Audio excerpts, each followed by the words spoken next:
Howdy, folks. Welcome back or welcome aboard. You are listening to the Doc Owen Show. We are glad to have you. Got a full house tonight. First time in quite a while. I am joined in the Hilltop Studios by... I'm a Surefire. And... Uncle Bocce. We're all together again. We are. Not next week, but we're all together this week. That's right. Okay. Three Musketeers. Yep. We have... Summer times are kind of, I mean, we travel, you know, we got family this, we got family that. We got to do some fun Uncle stuff. Bocce has to go dip his toes in the Gulf of Mexico and turn it into red tide or whatever it is that's going on down there. And have some fun. That's Florida. We have, yeah, but it's on the Gulf side. Oh, is it? Yeah. Oh, I thought it was on the Atlantic side. No, it's on the Gulf side. Oh. I stand correct, or I sit corrected. There you go. We have a jam-packed show for you tonight. Boy, do we. And I think you are going to enjoy it. I know I certainly enjoyed putting it together. Let's put it that way. Mm-hmm. We have a very, very special guest, a gentleman by the name of Dinesh DSouza. Yay! If you are not familiar, get off the radio. That's right. Dinesh is now. Actually... If you're not familiar, then you're exactly who we are speaking to. Dinesh is the absolute rock star of documentary movies in today's world. I mean, he puts it together chapter and verse, and you can take what is on the screen to the bank. Because there is a book, actually this movie, called Death of a Nation, has 2 books behind it, and they are very well researched and referenced as, and, you know, uses citations, et cetera, et cetera. The man does his homework. So we're going to have a conversation with Dinesh in just a little while. We are all over the social media as Doc Owen Show, DOCOWENSHOW, and you will know when we have substantially grown our audience and grown in popularity, because then we will no longer be on social media because they will take us off. There you go. It's the funniest thing in the world. You work, you know, for 5 years to try to get your name out there just so that the authorities can take you off. What's that about? We have our own blog. It is called DocOwenShow.com. That they cannot take off. That's why we initiated that about a year ago and quit relying solely on social media. DocOwenShow.com. Really a good place to go. But outside of the social media, that's a direct line to us. And we have apps, which are also Doc Owen Show for Apple and Android devices. That's a wonderful place to go listen at your leisure, as well as get access to our library. And one of the things you'll find in that library, July the 12th of this year, a little less than a month ago, or a little over a month ago, we had a show, and the title of the show was As Aretha Says, RESPECT, Respect. Mm-hmm. And unbeknownst to us, how fortuitous, she is gone as of today. And love you, girl. Do some history. She was quite a stand-up individual. She really is. So, and she could cook. That sounds. Who knew? Was good. Okay. So, what else do we need to tell them? Am I leaving anything out? No. Probably. So apps. From got the apps? Yeah, that was my nickname too when I was in grammar school. People used to call me Apps. Who knew? Who? Nobody knows. I don't know about that. Okay, kind of lost me. Apparently somebody did. So we are now going to begin the show in our traditional manner. Ms. Surefire is going to give us a quotation of inspiration. Uncle Bocce is going to give us this point in history, and then I'm going to close it out with sort of a leadership thing. So, Ms. Surefire, take it away. And tonight's quote comes from one of my steady suppliers of quotes, which is brainyquote.com. That's BRAINY quote.com. Okay. Excuse me. And tonight's quote comes from somebody that sounds pretty interesting. I might have to do some more research on her. Her name is Pauline Hansen. And she is currently known as the Donald Trump of Australia. Mm-hmm. She is also currently the Senator of Queensland of Australia. Yep. And her quote is, "To survive in peace and harmony, united and strong, we must have one people, one nation, one flag." Amen. Mm-hmm. I like that girl. I like her too. Is she taking as much heat as the Donald is taking? I bet she is. I bet she's dodging it every chance they give it to her. Unbelievable. I just want to know if she carried a gun. She'll never tell. I don't know. They don't have guns. They're not allowed. Yeah. I know. I bet she's That's going why to I change asked that. the question. I bet she'll She change might. that. Yeah. What do you got for us, Uncle Debachi? Today, in 1841, John Tyler, remember him? He was I a do, president. sorta, yeah. He was a president. Yeah. Well, Quiet, soft-spoken, understated kind of guy. Just like his name. yes, exactly. Well, he got burned in effigy outside the White House. Do tell. Imagine that.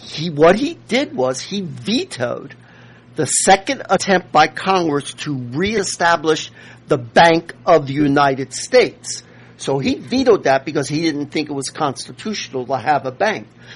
Well, those guys in the Congress state got upset, and they went out there in front of the White House. They marched there, and they had a protest, and they put up an effigy of him, and they burned it right there in the front of the White House. Was he a Republican? John Tyler? Yeah. No, he's a Whig. Okay. The first Republican was Lincoln. He wasn't. Okay. It was way before Lincoln. I knew the answer. I just wanted. I know, you just wanted me to say it. I wanted to make the point. Yeah. Yeah, okay. That it can happen to anybody. So that's John. That's it. That's our bullet for tonight. That's John, yes. All right. In honor of Miss Aretha Franklin's passing, I looked up in my God Bless America book, and there happens to be a little section on respect. Some scriptures about respect, and this one is from Titus 2:7, and I think she exemplified this. In everything, set them an example by doing what is good. Amen. That's a good one. That is. Titus, you're a good man. Just do what's right. That's right. And Even when nobody's Simple. looking. That's right. Simple. Especially when no one is looking. That's when you know it's sincere. That's correct. That's exactly correct. Yeah. Good. So, Uncle Bocce, can you hold it to about 8 to 10 minutes tonight? I'm going to So do we've my got best. plenty of time for the conversation with Dinesh. Just tell me when And to shut up. I'll keep you on track there. Okay. Okay, good. Okay. Yeah, because there's a lot, but I'll try to get Who through are we real talking fast. about tonight? Where are Tonight we? we're going to talk about the second term of Grover Cleveland. He Okay. he was the 22nd president, then he lost, and then he came back again to become the 24th president. So we're talking about the 24th. Well, he needed a break. He needed to break something, I think. Okay. Yeah. President number 24, Yeah. And, Grover Cleveland, round 2. yep, so he was nominated again in 1892, despite New York's opposition through the political machine known as Tammany Hall. Remember, we talked about that. I do. So he ran against the incumbent, Benjamin Harrison, who we will talk about next time. He had lost to Benjamin Harrison 4 years earlier. Right. In the end, Cleveland won 277 out of a possible 444 electoral votes. So he really slammed good old Benjamin. Benjamin was actually a relative of another president. We'll talk about that next time.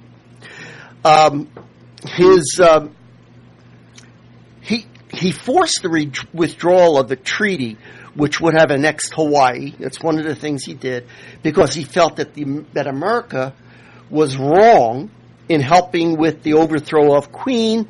You got this, Liuakalani. Yeah. He was against that. Yeah. Yeah. So I'd be against it too. he didn't want anything to do with Hawaii. Wacky Wakalani, they call it. Yeah. Okay. And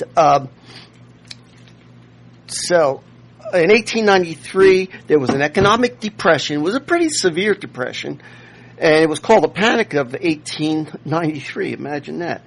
Thousands of businesses went under, and a lot of riots broke out. But the government did little to help. It was not seen as constitutionally allowed. Here's a Democrat saying that the help was not a constitutional responsibility. He was absolutely correct. Yeah, he was, obviously. But he was a Democrat, and he was correct. They don't talk about that today. Dinesh, you hear me? Yeah, you already know that. He was also a strong believer in the gold standard, and he called Congress into session to repeal the Sherman Silver Purchase Act, which really undermined the price of gold. So he was not in favor of that. Silver, yeah. We were still on the gold standard? Yeah, we were still on the gold standard, but what happened was the dollar dropped because it was based on the gold. Right. It dropped 60% because of the silver coins that they were minting. Okay. So it kind of like crashed everything. Okay. He believed that that was responsible for reducing the gold. I said that. He also came through with the Pullman strike. Remember we talked about that last time. That was the first strike in American history, and he sent in troops to quell it. We said first labor strike. Labor strike, yes. Right. You know what? Something is seriously wrong here. Uh-oh. Here we go.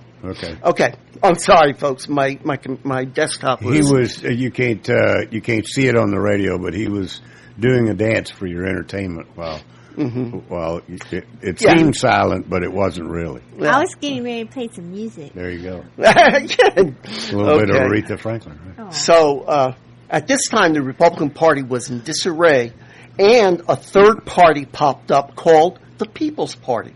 Or the Populist Party. Yep. How about that? Amazing. Talk about that today. You know, in all of our. Okay, what's going on here? I'm seriously having problems here. He's being technology challenged. Here we go.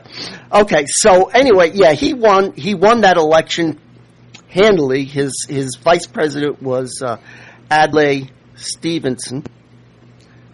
I heard that before. You know, this is His really... vice president was Adlai Stevenson. No way. Well, that's what all the books say.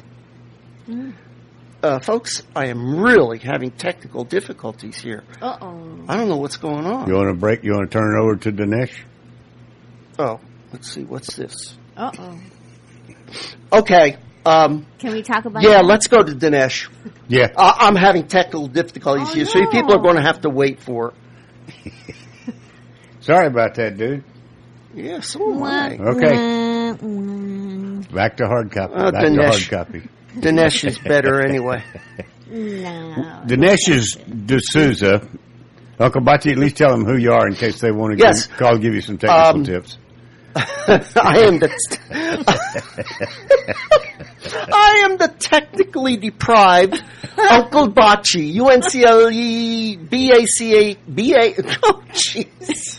You want me to help you Uncle out Bachi there, at DocOandShow.com. Call me. It's BACI. BACI. Bachi. LMNOH.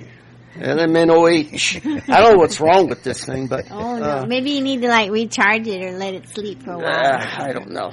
Maybe it's tired. Anyway, but go ahead. Let's go with Dinesh. There you go. That's more important than this anyway. Dinesh DSouza, this is his third movie.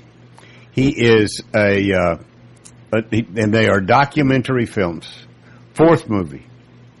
I was just corrected. Fourth movie. Yeah. It was questionable, though. Right. They are, and it comes up in the conversation if I'm not mistaken. Mm-hmm. He's really, really a nice guy. We've had the opportunity to meet him, and we've had the opportunity to interview him or have a conversation with him. This will be the third time on the radio. And I have taken the opportunity to read the books that are behind the movies. And that's where you really get to see how much of a scholar this man is and the level of effort he puts in to the information that he delivers. So I hope you enjoy the conversation as much as I did having it, and we will take it away with Mr. Dinesh DSouza. Thank you. You are about to have a conversation with Mr. Dinesh DSouza. Dinesh, say hello to everybody. How's it going? Good to be on the show. Looking forward to it. If I make the assumption that, the vast majority of our listeners know who you are, and maybe that's an error if we've got a first-time listener or somebody that just happens to be, surfing the net looking for new information. Let me give the background, Dinesh, and then you correct me if I'm wrong or fill it in.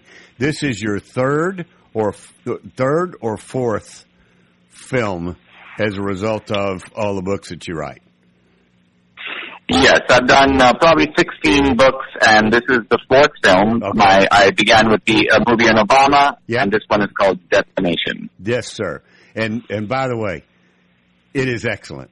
I have one overarching question for you before we, dive into what the message is, which is, to me, totally clear, and I'm sure it's very informative to a lot of folks that have not done the level of research that you did. Why is it all set in wintertime? Well, that is what I would call the baking of the cake. In other words, we scripted this movie last year in the fall. Yes, sir. And then we had to go shoot it. And initially I thought I would shoot it perhaps in America, in Dallas.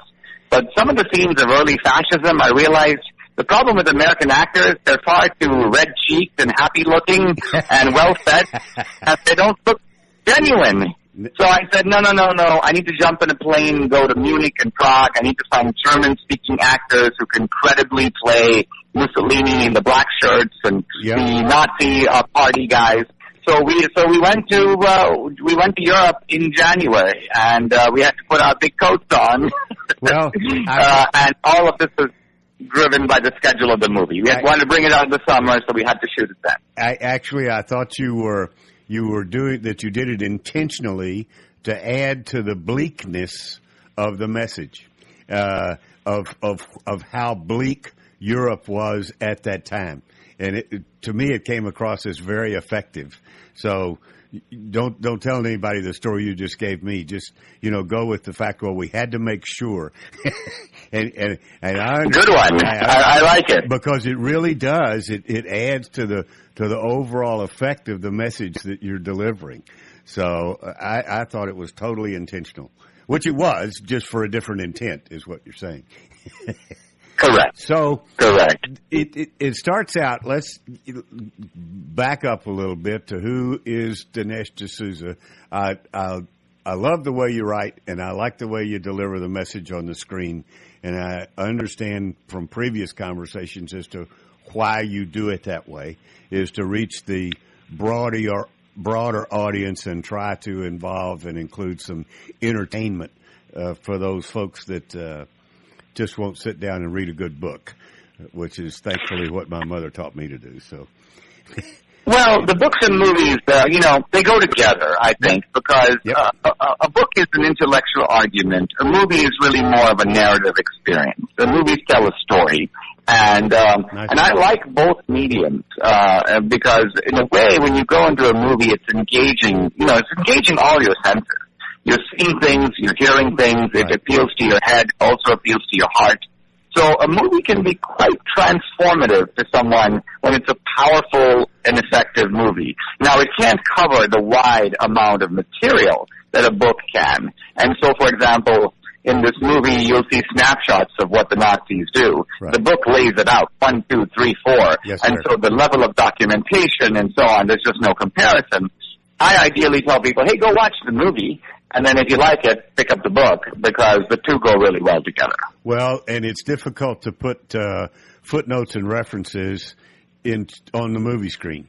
And and have people do any sort of follow-up if you pique their interest on a certain item or a certain element of it. We have a scene in the film where the senior Nazis are sitting around a table, and they're passing the Nuremberg laws, which are the laws that make Jews into second-class citizens. Now, they have in their hands... I recall it quite well. Yeah, they have in their hands the democratic laws of the Jim Crow South. Right. And they're literally crossing out the word black, writing in the word Jew. Now, if some guy's just watching the movie, he's going to go, well, where's Dinesh getting this? I mean, is he imagining this? Is he making a metaphor? No. This is an actual meeting. The transcripts are available. It's written about by a Yale legal scholar, James Whitman. I rely on these transcripts, and so I'm reconstructing an actual event, but an event that has been very carefully left out of our textbooks because our textbooks are the product of progressive history. So what's happening here is that you need the book because the book supplies chapter and verse. If you just saw the movie, you would not know whether this was a real meeting or whether or not this was in some senses just, one may say, reconstructed in order to look like it happened. Well, don't underestimate the power of Dinesh DSouza. In other words, there are an awful lot of people, thankfully I hope it's growing, that kind of because you said it, then they know it's backed up by fact. Because that's the reputation that you have, which is fabulous. And if you're not aware of that, you need to be, in other words, I hear what you're saying, but don't sell yourself short. No. This is actually, I think, why the left, when they attack me, they always distort what I say. Sure. Because they're creating a straw man to knock it down. So the Washington Post had an article recently. Dinesh claims that Hitler was a liberal Democrat. No, I don't claim that. You saw the movie. You know I don't say that. Now, if I said that, I would be an idiot. But what I do say is that there was actually a rather distasteful traffic between American progressives and Democrats on this side of the Atlantic and both the Italian fascists and the Nazis on the other side. Mussolini was praising FDR. FDR was praising Mussolini. The Nazi newspaper had nice things to say about the New Deal. So all of this was going on in the 20s and then, of course, in the 30s, but was swept under the rug after World War II. So in a way, I think what's interesting is this movie brings to light history, but it brings to light history with a view of illuminating the present. The question I'm discussing here is fascism on the left or on the right? And I'm disputing the progressive narrative that says Trump is a fascist, the conservatives are the real fascists, fascism has always been on the right, and I show that is not true on any of the above counts. I think if I've not learned anything else, it's that the left is generally guilty of everything they accuse the right of doing. Isn't it incredible that they get what gets me is how they get away with it. Yeah. In other words, it's kind of like this. Your neighbor comes and robs your house, and that's bad enough. But if he can somehow convince you that you've been robbing his house, that would be chutzpah, right? That would be a true spectacular rhetorical achievement.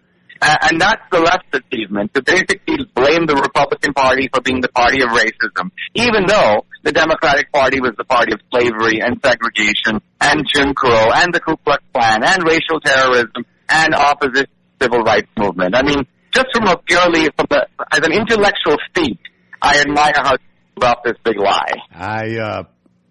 That's an interesting analogy. And very appropriate. If that doesn't get the point across to some folks, then they're not going to get it ever. So,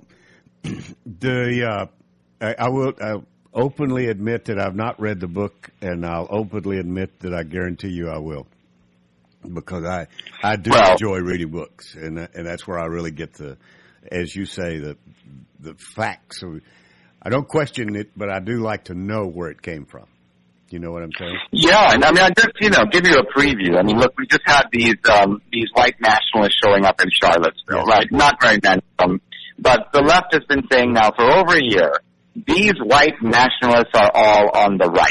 They're right-wingers. Yeah. And what I do in the book is I say, all right, let's check.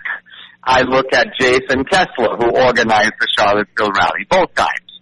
Jason Kessler is a longtime Obama activist and Occupy Wall Street guy. Right. So then my mind goes, wait a minute. You're telling me that an Obama activist is a white supremacist? This is a little fishy. Let's check out the other dudes on the roster. Andrew Anglin is the co-editor of the neo-Nazi website, The Daily Stormer. Let's look him up. Oh, very interesting. He hates Donald Trump. He calls him a transvestite fag. He hates white people. He says white people are the cause of the problems of the world. Let's now turn to Lisa Turner, white nationalist, and she says that the problems in the world are due to Christianity. This turn the other cheek stuff, that's the problem. So down the list I go, and of course in the movie, as you saw, I trot out the poster boy of white supremacy, Richard Spencer, right. And it becomes blindly obvious to the audience, wait a minute, this guy who has been unfailingly portrayed as a right-wing white nationalist is in fact a left-wing white nationalist. Right. You mentioned something through the thread of all. You're a smart guy, and you do an awful lot of homework. How do you think they convince the rest of the world that they're not who they say they are? I mean, well, I think how they pull a good question, a really good question, and I think the answer is this. Number one, the left today is very dominant in academia, the media, and Hollywood. Mm-hmm. It isn't just that they have a hegemony, they have a virtual monopoly. And the more elite the academic institution, the stronger their control. Now, this is kind of how it works. A professor will write a book, let's just say a professor at Tulane College will write a book saying fascism is on the right. Now, he'll ignore all kinds of counter-evidence, he'll ignore the fact that Nazis were the National Socialist Party, he won't even cite the Nazi platform, the 25-point platform, none of it. He will put this spin doctor book out there. Now, what will happen is his 4 other leftist colleagues in his department will all say, greatest book ever published on fascism. And then the New York Books will do a favorable review, and NPR will interview the guy, and pretty soon he's on the History Channel, and then Michael Moore comes rolling in and quotes him in his documentary. So what happens is now for the ordinary guy who doesn't know better, they go, well, wait a minute, obviously fascism is on the right, because, hey, I was in Barnes & Noble, I thought I saw something, and then I turned on NPR, I thought I heard something over there, and then I saw something on the History Channel. In other words, it's the same bullet ricocheting from one wall to the other. Right. But to the guy, ordinary naive person, it appears that they're getting corroborating evidence coming at them from all sides. So in my opinion, this is how big lies come to be believed, and people come to, quote, know things that simply aren't true. So that's why in the course of earning and defending a PhD, one of the first things that they taught me was threats to validity. In other words, you can not, just because it's in a peer-reviewed journal, doesn't necessarily mean it's 100% of the facts. That's what you're telling me and the audience. Well, yes. I'm telling you that what's happened is we have a whole generation of progressives who, whenever they encounter inconvenient facts, that are going to cause problems for their own narrative, they downplay them. I'm not saying that they're out-and-out liars. I'm just saying that they're spinning the story in such a way that the crimes of the Democratic Party are downplayed. Now, if they have to mention these crimes, they'll blame them on somebody else. America's to blame. The white man is to blame. The South is to blame. Now, hold on. You know, you have all these Antifa guys rampaging through the South, knocking down these Confederate monuments. But Abraham Lincoln insisted that the Northern Democrats were in it together with the Southern Democrats.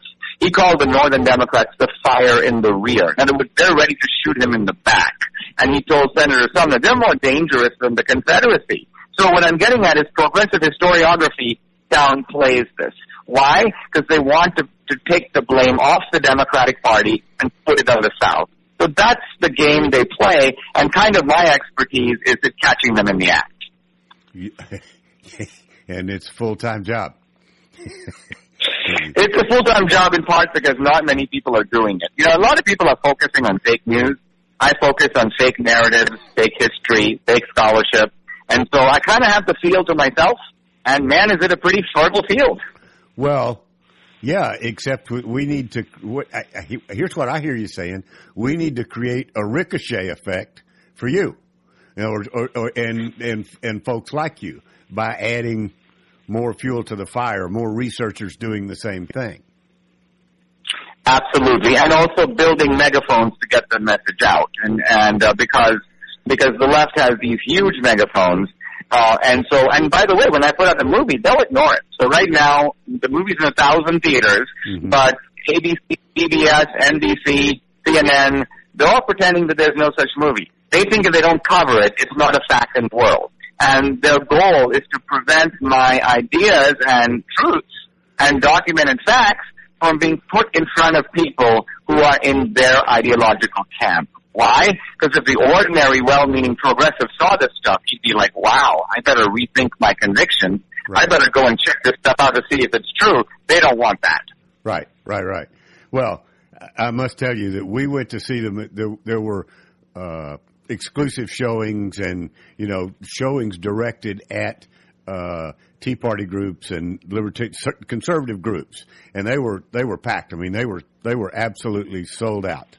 And so we didn't have the opportunity to attend one of those, so we trekked up from San Antonio to South Austin, and Austin is a very liberal stronghold within the state of Texas.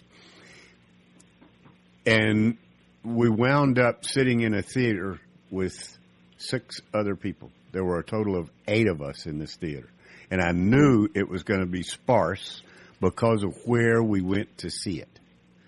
And I'm not trying to downgrade the fact that nobody's going to see the movie, because I know they are.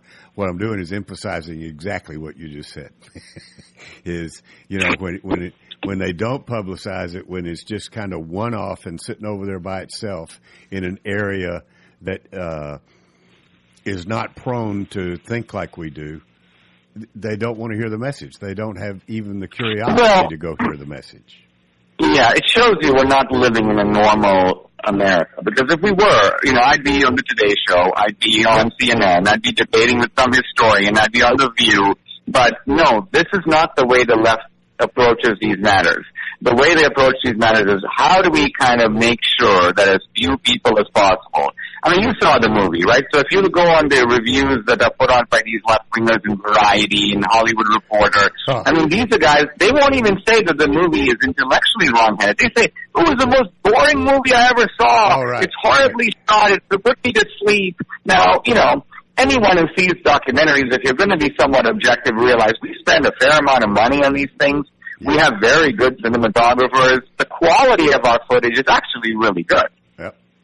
Yeah. Well, I by the way, I don't know whether I ever mentioned it to you before, but I have a very close friend that I went to high school with that grew up and went into the film industry and made documentaries for about 20 years, and then finally hit his stride and became an Emmy-nominated director for a little program called The Sopranos.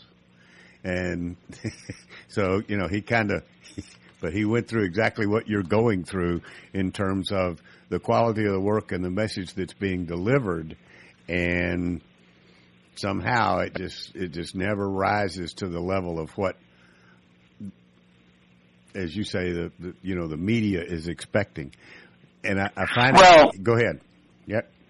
When you look on the site called Rotten Tomatoes, it's very interesting. You look on the left-hand side and you see literally 0% from the critics. But remember, that's 11 guys. And then you look on the right side and you see from the audience, it's over 90%. And that is over 4,000 audience reviews of people who've actually bought tickets, seen the movie, love it. Yeah. So the audience loves the movie, and what the critics are doing is they're trying to deter people from actually seeing it. And so that's their ideological axe to grind. It goes totally against the grain of their opinion and their agenda, and they can't have it. I mean, if they talk it up, then they've created another problem for themselves. Well, they've seen the movie and they can't refute it. See, these are basically, first of all, these are mostly like graphics design majors and stuff. They see all this stuff about fascism and they're like, man, we never took those courses in college. We don't know what's going on. So they can't attack it. And they also know there's a book behind it which has all the references. Right. So that intimidates. Yeah. So as a result, what they have to do is make broad generalizations like, Dinesh's movie is very simplistic. Dinesh's movie, cherry picks the facts, even though I'm cherry picking the facts that you've left out of the history book. And you're trying to work really hard from keeping people from discovering. Yeah, it's your favorite phrase of "you're welcome to your own opinions, but not your own facts." No, I mean, one section of the movie that I love is the left has been saying it's very difficult for Democrats to deny that they're the party of bigotry. So what they say is the party switched sides. Basically what happened is that Nixon had this Southern strategy that convinced the racist Dixiecrats to become Republicans. And now the beauty of this is that this is an empirical claim. It's either true, T, or false, F. And in the movie I decide, let's check.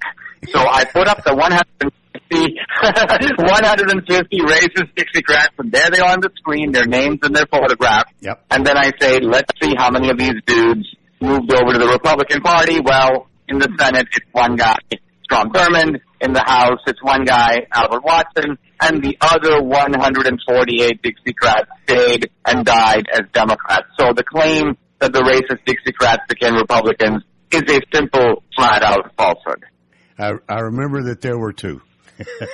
There were two. I remember that shot you're talking about, and exactly that statement, because you had made that point before, and this put it up on the screen. So.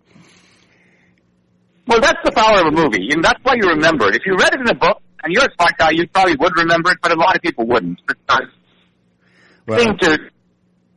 I read books from word by word. Yes, and that's good. People, if I interviewed the white supremacist Richard Spencer and I published the transcript in the book, people would read it and find it interesting, but it's a whole different level of epiphany when Richard Spencer walks onto the screen. He sits down, and you hear him say out of his own mouth. I mean, I ask him, do you believe all men are created equal? No. Do you believe our rights come from God? No. Well, who do they come from? Who gives them to us? Well, the state gives them to us. And then the guy talks about the fact he wants nationalized health care. He doesn't like Reagan. His favorite presidents are all Democrats. So when you hear him and see him say it, it carries a level of conviction that you can't do with a book transcript. It almost brought me out of my chair.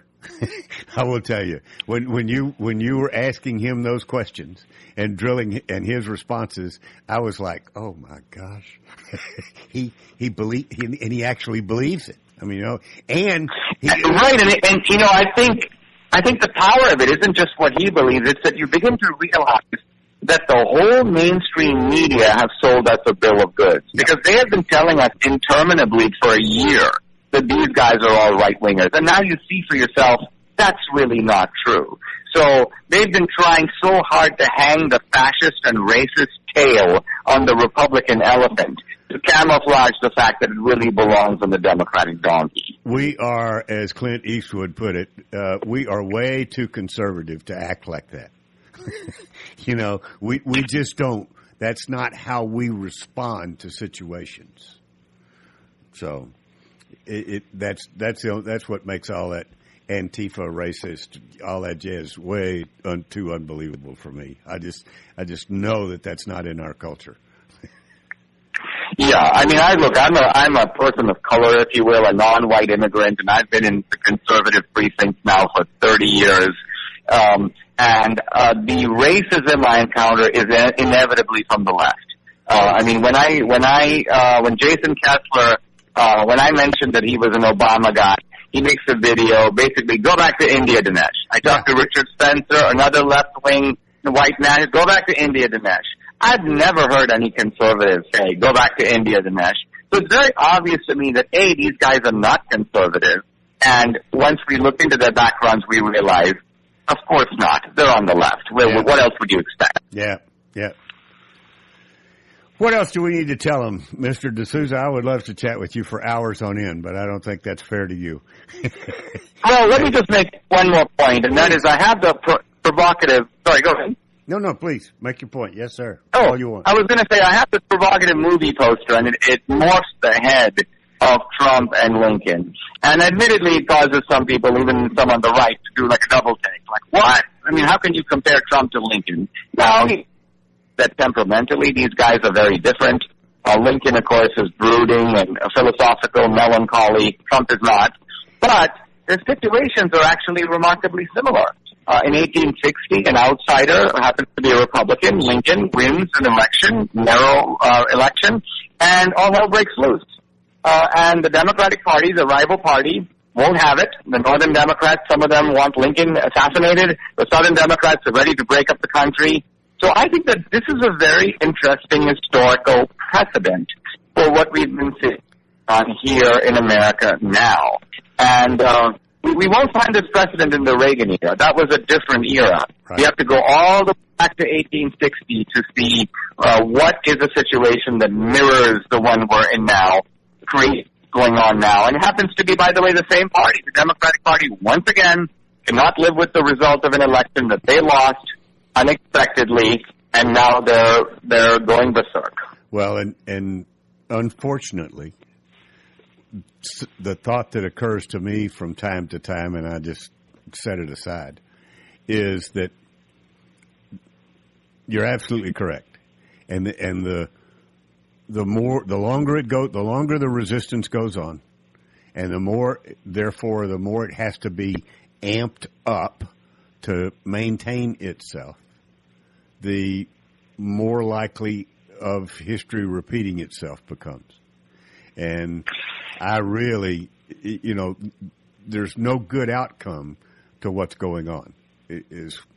Well, I see these guys becoming even more desperate, and you know why? Because their message is actually not going through. I mean, just recently I saw on Rasmussen polls that Trump is actually over 30% in black approval rating. Think about this. Republicans normally don't get more than 10% of the black vote. 10%, and Trump is at 30. What this means is that, think about it, the left is calling him a neo-Nazi and a white supremacist. So white supremacist president polling 30% of the black vote right now. This is a man bites dog story. Yeah, it still gives me cause to pause, I guess would be the way to put it, to make sure that we maintain what the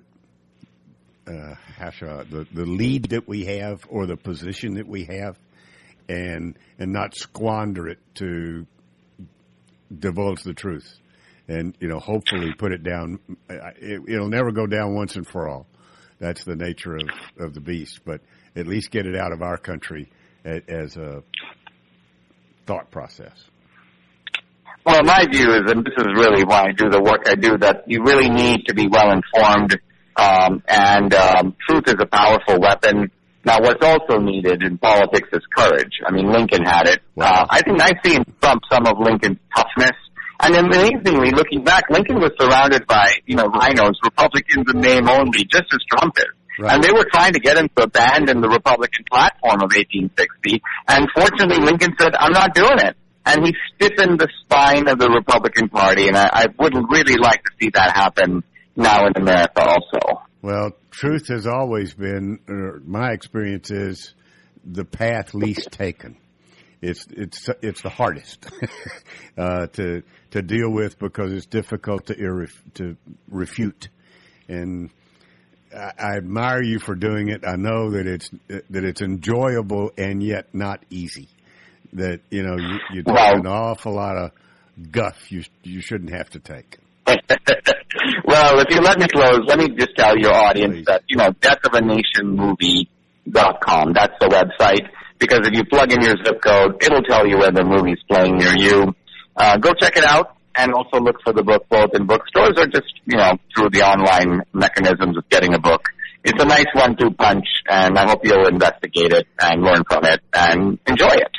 Dinesh, I always enjoy these, and wish we could do them more frequently. I look forward to crossing paths with you soon, sir. Hey, me too. Thank you very much. Thanks. Thank you. See you later. Well, during that, we did get a thumbs up from one of our city councilmen, Mr. Clayton Perry. Did we? So, Dinesh DSouza, trust me, folks, is a rock star in the conservative world, and well deserved. He is just a a very well-educated man with a real soft demeanor that I think comes from having in-depth knowledge on a particular subject. And his subject is the Democrats and crossing the line and, the progressivism and how all of this came to be from a historical perspective. And the movie I thought it was very good. It was very well done. I enjoyed it. Yeah. I learned a lot, too. Yeah, it was out there. Mm-hmm. So Uncle Bocce left us with a little bit of time we weren't expecting to have, so enjoy our moment of silence.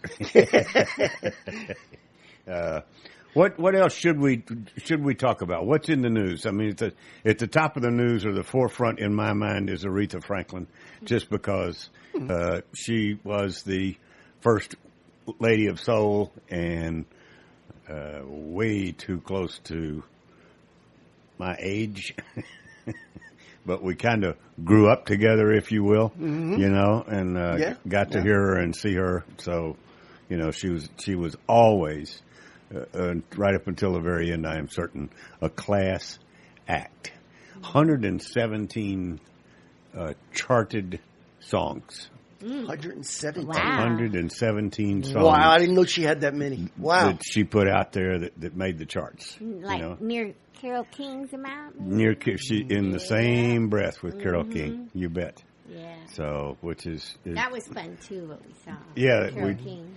We got to go to New York City on one of our trips. Not sure whether we told the audience, and we took in a Broadway play, which what was the name? Beautiful. Beautiful. And it's the Carole King story before she became Carole King. In other words, she was always Carole King, but she was behind the scenes. That's right. She grew up as a songwriter and writing zippity-doo hip-hop songs for all of the real popular artists at the time. I don't remember the names. They were all presented in the movie. It just came, in the play. Yeah. It was really pretty cool. Yeah. She started writing songs when she was 16. And became real good at it, and then moved to California and went off on her own and became the Carole King that we know. She was solo all around. There's always a story. The lesson learned there is there's always a story behind what you see as a star. You know what I'm saying? There's just always something else to it that helps make them who they are. Yes, ma'am. Like another one is Tina Turner. Yes. Boy. Yes. That was a rough story. Yeah. But there's she came out shining though. Yep. Well, because their heart's in the right place. They're doing the right thing for the right reason. That's right. And it carries you through. Yep. In local politics, just to give you a heads up of things that are going on in our town, and you can compare to what's going on in your town. Sure can. You may have heard us from time to time express a certain amount of angst with our local government officials. And they are extremely independent. They think they got elected because they're smarter than everybody else. That's right. That's what they think. That's what they think. Yes. And they proceed to do their job as if we told them they were smarter than everybody else. No, we told them to represent us. And ours locally do not all, this is not an allness statement, but the majority ignore public opinion. So what happened locally was our Firefighters Association. Yes, go Firefighters. Our first responders took it upon themselves to underwrite financially, which is legal. They had a political action committee, gathered, 200,000 signatures? It was way over the amount that they way needed. Over the top, to amend our city charter on 3 particular issues. Yes. One of which, give them back to me. One is which allowing us to have a vote when the council decides to spend money. Okay. That it goes back to the people. Right. Okay. That's one of them. I'm not sure I remember the other two. The second one of the other two was to cap the salary. Yes. Of the city manager. Which, by the way, speaking of irony and just plain old gall, guts, and stupidity, our San Antonio, the San Antonio Express News, which is the newspaper in town, and completely left-leaning, all right? Well, we've talked about the newspaper issue and how that came to be, and most major cities only have one. And so they decided to attack the governor of the state of Texas, because of the salaries of his staff. It seems that our governor pays more than the governor of Florida pays for his staff, or the governor of California pays for his staff. So what? Go ahead. We're the biggest and the best in the country. Yeah. But they still only make half of what the city manager does of the city of San Antonio. Yes. Now, is that upside down or what? It sure is. Upside down. His staff, his chief of staff up there makes $250,000 a year, and I'm sure earns every penny of it. Sure. Taking care of the governor. City manager Scully makes $500,000 a year. Salary. That's not her expense account. Or bonus. She still looks the way she does. Wow. It all comes down. She's tough. That's where it all comes down to. You got the money, girl. Fix yourself That's up. right. There's a thing called care credit. I haven't, the thing is, I haven't heard one thing that this woman has done for the benefit of the people of San Antonio. You won't. I mean, I don't read the Express News. I don't read the local news and all that. So what's the third one? What was the third one? It had something to do with city employees' salaries or something. I've forgotten. Anyway. Yeah, there were three of them, though. But there's three issues that have been added to. They're now will be on the November ballot. And they tried to stop it in court and couldn't. And it all has to do with limiting the power of local government. Yes. So for those of you in the audience, if it's happening in your hometown, you can do something about it. That's right. Check out on the net, check out City of San Antonio versus Firefighters Association or whatever. Do a little bit of research and find out what's going on. And you might want to take the same angle in your area.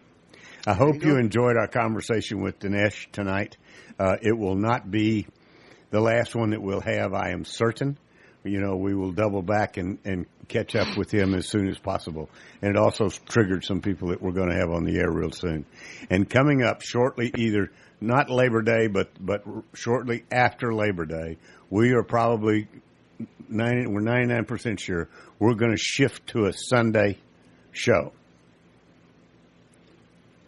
And I don't even know what time on Sunday it's going to be, because 99% of our listeners listen to us via podcast and alternate channels to the live broadcast. We put the live broadcast out there so that we can produce a podcast that then goes out to networks on the East Coast and the West Coast and basically goes worldwide. So our numbers are substantially higher 2 to 3 days after the broadcast. So it doesn't really make much difference when we're live. So due to some other challenges, we're going to shift to a Sunday. As long as we're alive when we're doing the show, right? Yeah.